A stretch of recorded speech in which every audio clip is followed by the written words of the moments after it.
ଦେଖ ମୁଁ ରାସ୍ତାରେ ଆସୁନି, ଗୋଟେ ବିଷଧର ସାପ ରାସ୍ତାରେ ପାସ୍ ହଉଛି। ବିଷଧର ସାପ ଦେଖ ମୁହଁ ଟେକୁଛୁ। ଏ ଅଜାଣତ ଲୋକ ଯଦି କେହି ଆସିବ କେବେ, ତା ପରିସ୍ଥିତି କ'ଣ ହବ? ଦେଖ କେଡି ବଡ଼ ସାପ ସିଏ ହେଇଛି, ପ୍ରାୟ 3 ଫୁଟରୁ 3.5 ଫୁଟ ହବ। ଦେଖ ଖାଲି ଦେଖ, ଦେଖ ସେ କେମିତି ଯାଉଛୁ। ଦେଖ ଖାଲି ସାପର ଅବସ୍ଥା ଦେଖ। କେହି ବି ଗୋଟେ ଏ ରାସ୍ତାରେ ବହୁତ ଛୁଆ ପିଲା ଯାଆନ୍ତି, ପରିସ୍ଥିତି କ'ଣ ହବ?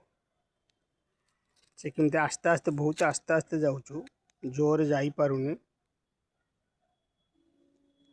ଦେଖ ଖାଲି ଦେଖ ଖାଲି ସେ କ'ଣ କରୁଛୁ।